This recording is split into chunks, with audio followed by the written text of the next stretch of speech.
Good evening everyone. Today's topic is SAG. Okay, transmission distribution के अंदर मैं जो टॉपिक देख रहा हूँ वो SAG होता है. SAG क्या होता है एक्चुअली ट्रांसमिशन लाइन के अंदर हम उनको देखेंगे.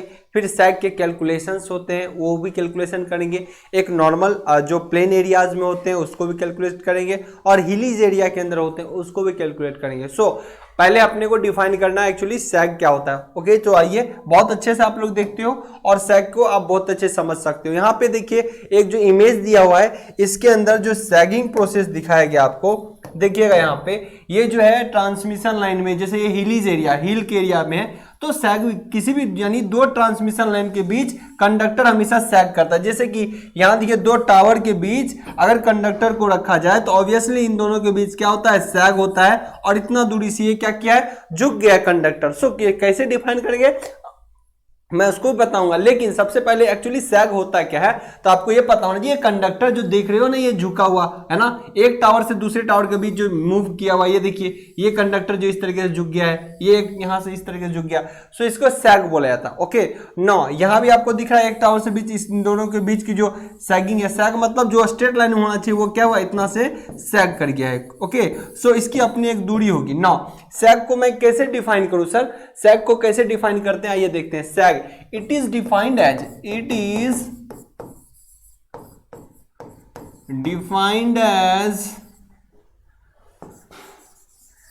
the vertical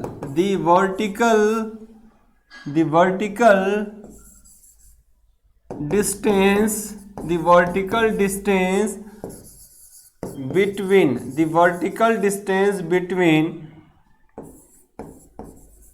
line support of tower and conductor lowest point is known as sag. Okay और सैग को पूरे क्लास के अंदर हम डिफाइन करेंगे एस से. सैग इंडिकेटेड बाय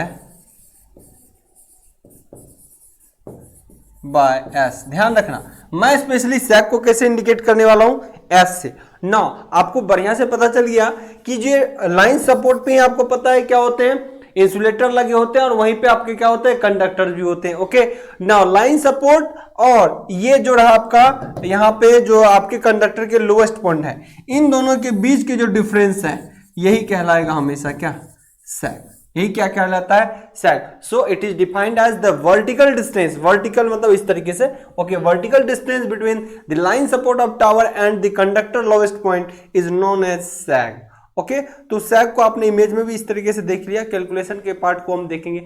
नाउ ऐसे कौन कौन से रीजन है सर जिसके कारण सैग हो सकते हैं. अगर मैं दो वायर को कहीं भी आप देखना दो पॉइंट को अगर टाइट करके रख लेते हो, एक सपोज दैट देखो कितना भी टाइट कर लू ना दो वायर को तो कहीं ना कहीं मिडिल पॉइंट पे ये क्या करेगा इस तरीके से आपको दिखेगा है ना. जो ट्रांसमिशन लाइन में तो बड़ा फ्रिक्वेंट दिखता है बहुत ज्यादा झुका हुआ है ना. ये तो अभी टाइट कर रखा हूं है ना छोटा एरिया में है तो ये कम सैग आपको दिख रहा होगा स्ट्रेट लाइन जैसा दिख रहा होगा. लेकिन यही बहुत दूरी अगर हो जाए तो ये ऑब्वियसली आपको दिखेगा झुका हुआ. ओके सो एक जो स्ट्रेट लाइन होता है ना और जितना झुक गया उन दोनों के बीच की जो दूरी होती है वही क्या रहता है सैग. इसके कैलकुलेशन भी होते हैं. सो सैग की कैलकुलेशन बहुत सारे पैरामीटर पे भी निर्भर करता है, उनकी भी चर्चाएं होंगी.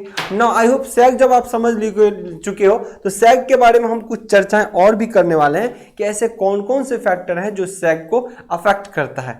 आइए सर यहां पे कह रहा है द फैक्टर अफेक्टिंग द सैग. पहला ऐसे कौन कौन से फैक्टर हैं जिसके कारण ये सैग होते हैं है ना, और सैग कैसे कैलकुलेट होता है उनकी भी चर्चा होंगी.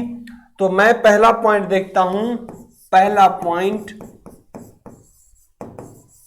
Weight of conductor.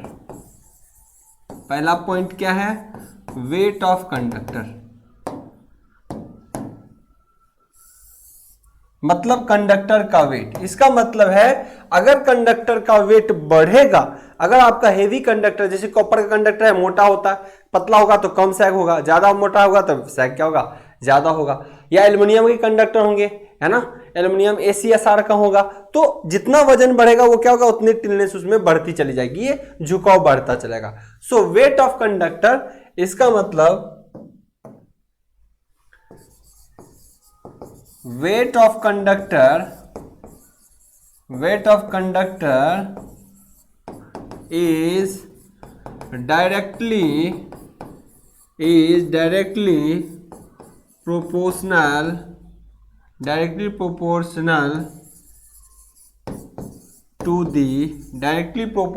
to the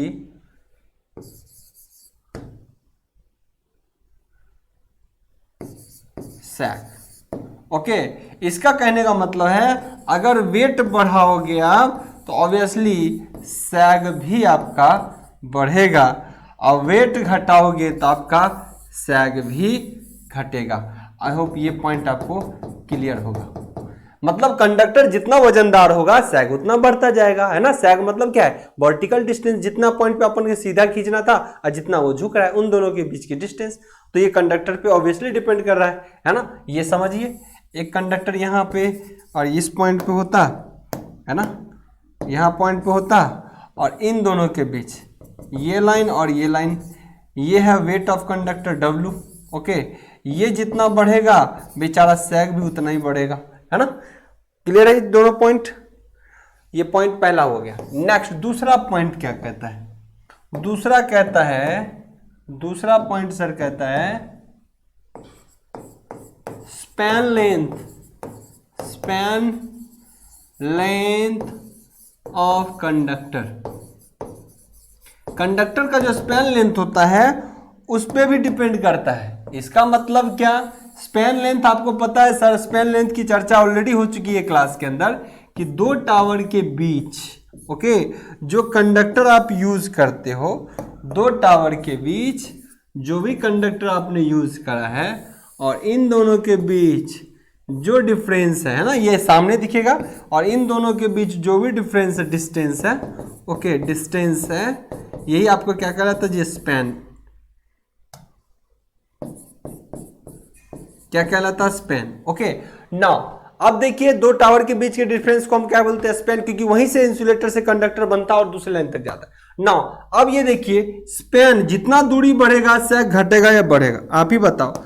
दूरी जितना बढ़ेगा, अभी आप ही को मैं बताता हूं, ये पॉइंट और ये पॉइंट अगर इसको लेके चलूं इस पॉइंट से, तो इन दोनों के बीच है हमारा सैग। अब आप बताओगे, यहां पे समझिए, है ना, कम दूरी होगी, कम दूरी अगर होगी यहां पे तो सैग कम दिख रहा है। जैसे जैसे दूरी बढ़ेगा इनके बीच झुकाव बढ़ते जाएंगे। इसका मतलब जैसे जैसे दूरी बढ़ते जाएंगे इनके बीच झुकाव बढ़ता जाएगा। ऑब्वियसली क्या देखने को मिल रहा है सर, अगर स्पैन लेंथ बढ़ता जाएगा तो सैग क्या करेगा, बेचारा ज्यादा बढ़ता जाएगा। सो ध्यान समझिए, स्पैन लेंथ अगर बढ़ेगा, स्पैन लेंथ बढ़ेगा तो सैग भी बढ़ेगा। So we can say if span length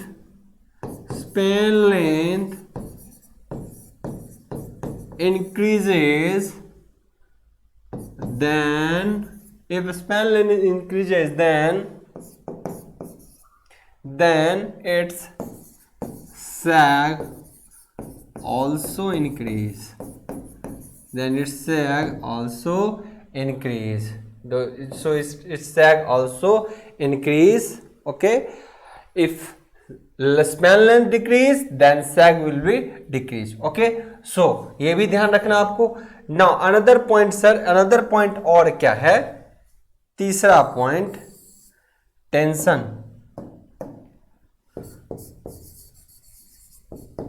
tension on conductor. Okay, ये क्या है सर, देखिएगा, टेंशन ऑन कंडक्टर। सर तीसरा पॉइंट भी है, tension on conductor. Okay sir, tension on conductor क्या कहता है कि इस कंडक्टर को जितना खींचोगे, जितना टाइट से खींचोगे, वो होगा इस कंडक्टर पे टेंशन। देखिए एक कंडक्टर लूज, कम टाइट से खींचोगे तो ज्यादा सैग रहेगा, ज्यादा खींच दोगे तो सैग कम होगा। सो आप कह सकते हो टेंशन जितना टाइटली खींचोगे सैग कम दिखेगा, जितना कम टाइट खींचोगे सैग ज्यादा दिखेगा। सो सर आपको क्या कहते हो यहाँ पे, tension on conductor, it is inversely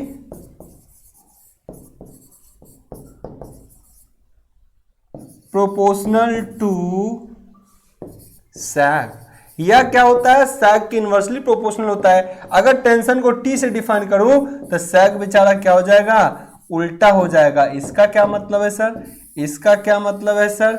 इसका मतलब सर ये है कि अगर आपका टेंशन बढ़ेगा कंडक्टर पर, सर अगर टेंशन बढ़ेगा कंडक्टर पर यानी टाइट से खींचोगे तो सर आपका सैग क्या करेगा? घट जाएगा, यानी ये सैग घटता चला जाएगा। So tension on conductor, tensile strength of conductor अगर कहा जाए, इसी को दूसरे वर्ड में बोलता है tensile strength on conductor. Okay, अगर उसको बढ़ाया जाए तो सैग आपका क्या करेगा? डिक्रीज कर जाएगा। ओके, आई होप यहां तक कोई कंफ्यूजन नहीं होना चाहिए। आई होप यहां तक कोई कंफ्यूजन नहीं होना चाहिए। नेक्स्ट एक चीज और, सर कोई कहेगा वेट कैसे? सर वेट की बात करें, एक चीज ध्यान समझिएगा सर, वेट कंडक्टर का जितना मजबूत हेवी करोगे वैसे वेट बढ़ेगा। या कई बार आइस कंडीशन में कई बार बर्फ जम जाते हैं कंडक्टर पे, तब भी उसका वेट बढ़ता है। तो वेट बढ़ता है तो सैग क्या हो जाता है? बढ़ जाता है। इस चीज का भी ख्याल रहे। Okay, wait a second. Okay, next sir, next point, fourth one point sir, fourth one point है टेम्परेचर।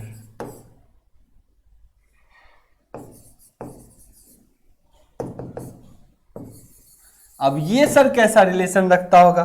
सर टेम्परेचर का रिलेशन ऐसा होगा, एक बार के लिए आप देखिए सर, टेम्परेचर का सर ऐसा रिलेशन होगा कि अगर मैं कहूं सर टेम्परेचर की बात, तो किसी एरिया में अगर सर टेम्परेचर बढ़ेगा, ऑब्वियसली कंडक्टर का लेंथ क्या होगा? इंक्रीज करेगा। अगर कंडक्टर का ये कंडक्टर है, अगर इसकी टेम्परेचर राइज करी जाए, अगर इसकी टेम्परेचर सर बढ़ जाएगा तो ऑब्वियसली ये सैग जो है ये भी क्या करेगा सर? इंक्रीज कर जाएगा, क्योंकि टेम्परेचर बढ़ने से कंडक्टर का लेंथ बढ़ जाता है। अगर किसी को हीट करोगे तो बढ़ेगा कि नहीं? एक्सपेंड होगा, मटेरियल है, एक्सपेंड होगा। सो सर क्या कहता है? Effect of temperature. So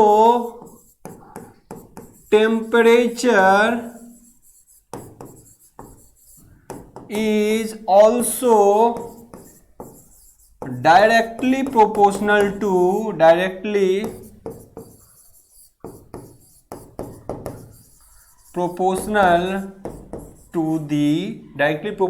the sag।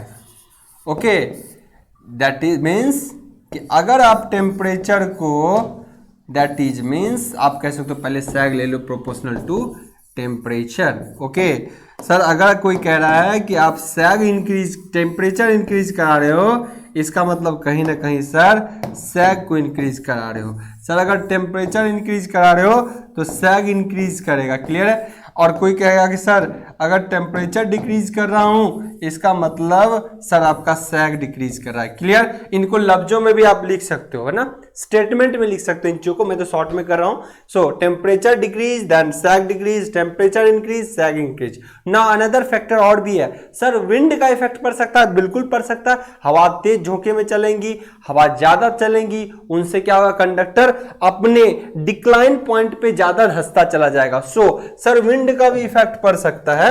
Wind का फिफ्थ वन पॉइंट है sir wind effect. Okay sir, wind,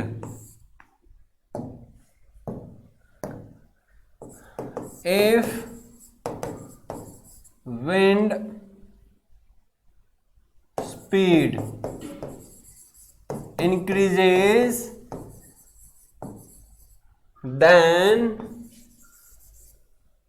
sag also increase, sag also increases। Okay, इस कंडीशन में भी कहता है, समझ लीजिए कि जहां विंड का फ्लो बहुत ज्यादा आपको देखने को मिलेगा सर, जहां पे आप इनको नोट डाउन कर लेंगे, है ना, स्क्रीनशॉट ले लेंगे या रोक के आप लोग देख लेंगे, जहां पे विंड का फ्लो बहुत ज्यादा बढ़ेगा सर, जिस पॉइंट पर विंड का फ्लो बहुत ज्यादा बढ़ेगा, यहाँ पे हवाएं बहुत तेज अगर चलेंगी, सनन सनन चलेगी तो कम असर पड़ेगा, लेकिन बहुत तेज हवाएं अगर चलेंगी तो इस कंडीशन में भी क्या होगा, सेक का लेंथ सर इंक्रीज कर जाएगा। सर सेक का लेंथ इंक्रीज कर जाएगा। सो विंड का भी असर पड़ सकता है हमारे ट्रांसमिशन लाइन पे। कैलकुलेशन तो हम देखेंगे ही, विंड का भी असर पड़ता है सर हमारे ट्रांसमिशन लाइन पे। ओके, सो ये 5 ऐसे पॉइंट है। नाउ सर हम देखेंगे, जैसे कि अभी आपको मैंने दिखाया, आगे आपको दिखा दूं एक बार कि सर ये 2 ऐसे ग्राफ हैं जिससे बहुत कुछ पता आपको लग जाएगा।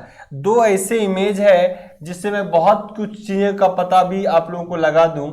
एक इमेज पहला ये रहा, और सर दूसरा इमेज और भी है आपके सामने जिसके बारे में मैं चर्चा कर दूं एक बार।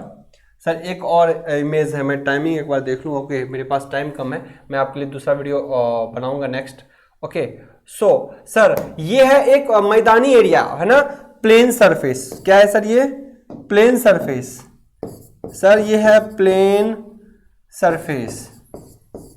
ओके, ये है sir hilly area. Okay, hill areas. So इनके कंडीशन में टेंसाइल स्ट्रेंथ डिफरेंट होगा।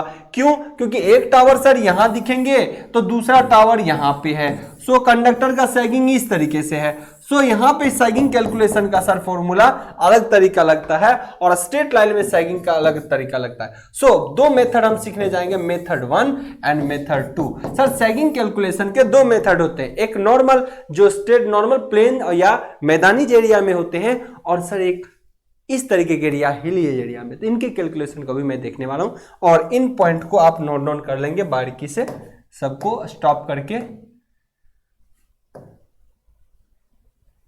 ओके, पहले को आप लोग क्या करेंगे, यहां पे पॉज करके इसको लिख लेंगे। दूसरा पेज में देता हूं, इसको भी पॉज कर लेंगे फिर लिखेंगे। ओके, बहुत बच्चों का था सर पॉज नहीं कर पाते। नेक्स्ट पेज पॉज कर लेंगे आप लोग, इसको लिख लेंगे। चलिए नेक्स्ट पेज सर, इसको भी आप लोग लिख लेंगे, ये भी पॉइंट इंपॉर्टेंट है। नेक्स्ट।